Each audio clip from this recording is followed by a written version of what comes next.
Buongiorno, Vicenza 23 giugno 2010, Renato De Paoli e del Production. Oggi parliamo della legittimità del potere, città-stato da Jean Black, ovvero dei privilegi commerciali, strategici, militari sottratti alle isole del Menago e alla Venezia da inglesi, francesi, austriaci, tedeschi, spagnoli, russi e ottomani, che hanno inventato il quadrilatero per tener dome le isole del Menago. Chi lavora dietro le quinte con infiltrati segreti nell'Alta Italia per acquisire i privilegi marinari che erano in capo alla flotta della Venetia? Gli inglesi avevano chiara mira sul Mediterraneo e li impensieriva la Francia. La flotta della Repubblica Veneta possedeva 40 navi di linea armate,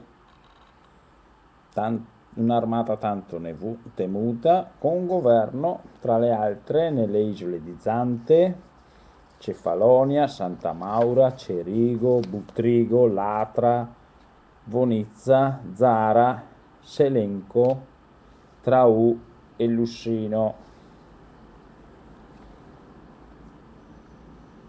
Utile è il compendio di Ignazio Menin del 1796-1797, pubblicato da Biblioteca Civica di Verona nel 1997, pagina 159.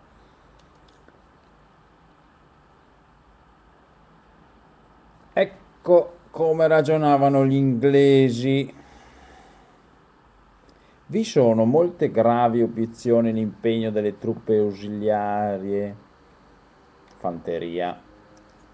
Esse hanno la tendenza a rendere debole e oppressivo il governo dei paesi in cui sono stanziate, a soffocare ogni sentimento onorevole tra le classi elevate della società e degradare e impoverire tutta la popolazione. Il rimedio consueto contro un cattivo governo è la silenziosa rivoluzione di palazzo o una rivoluzione violenta mediante una ribellione o un intervento straniero. Ma la presenza di forze militari inglesi elimina ogni possibilità di questo genere, poiché esse appoggiano il principe al potere contro ogni nemico interno o esterno.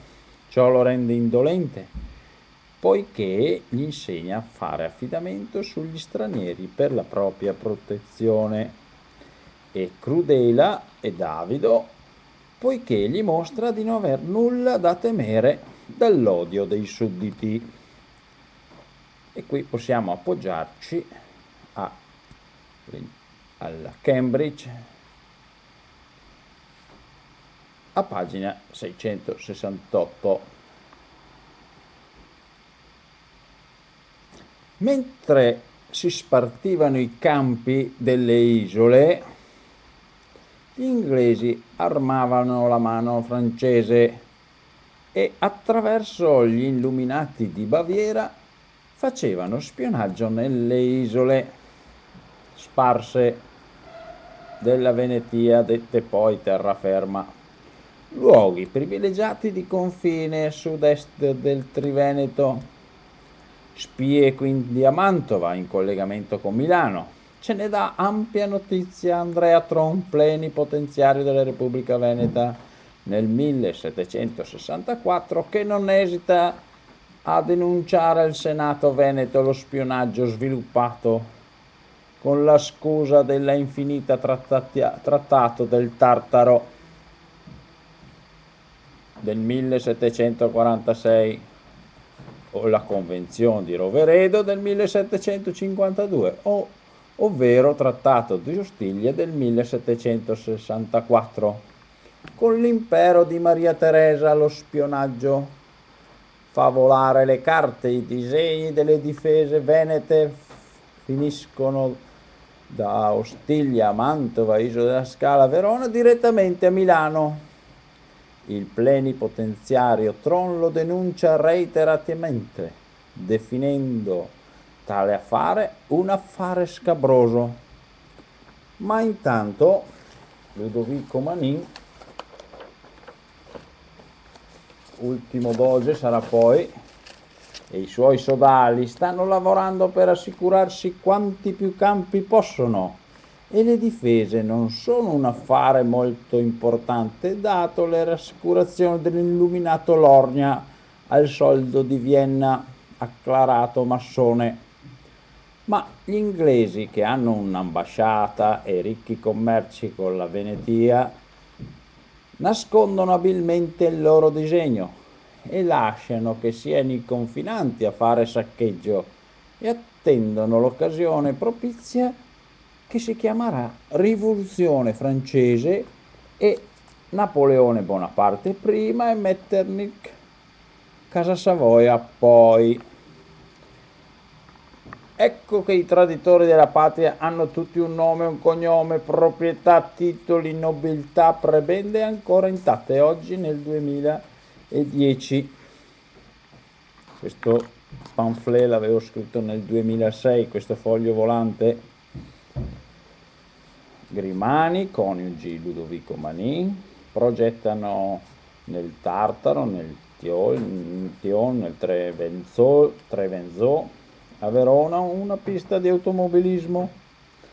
A Passariano, in Villa Manin, Ludovico e consorte Grimani si consumano gli ultimi accordi nel 1797, poi ratificati il 17 ottobre 1797 a Campoformido, poco lontano in Friuli.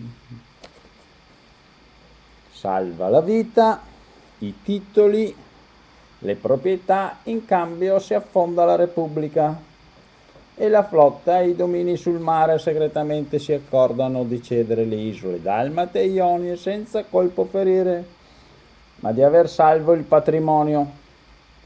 Si spartiscono Austria e Francia con l'articolo 11 del Trattato di Campoformio, ossia Passariano, Villa Manin, Ludovico, i pedaggi dell'Endolaguna, ma piazzano nel cuore delle isole Invitte, Legnago e Porto, bastimenti armati necessari alla sicurezza della fortezza di Porto e di Legnago.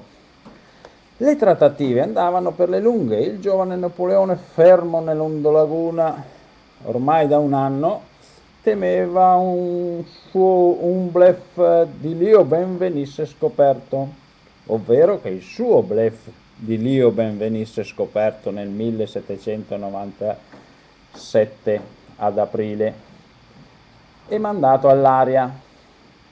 Dal giugno 1796 all'ottobre 1797 le sue truppe rincorrevano gli imperiali da Desenzano a Leonato, su e giù per l'Adige fino a Rovereto, Trento e per Mantova, Vicenza e Bassano e Treviso, Udine in perfetto pericolo militare e inconcepibile strategia, sorretta solo da accordi segreti presi da illuminati massonerie, in seguito a Tolentino, in collegamento per transitare i denari necessari dall'Alta Italia a Parigi, Milano, Vienna, Passariano, Lioben, Leoboc, Londra. E Lioben, scrive Ignazio Menin da San Zenò, in qual modo in tal giorno fra quale due forti belligeranti potenze sia stata stabilita la pace, nessuno per anche Passo e chiudo. Renato De Paoli, Eder Production, Vicenza, 23 giugno 2010.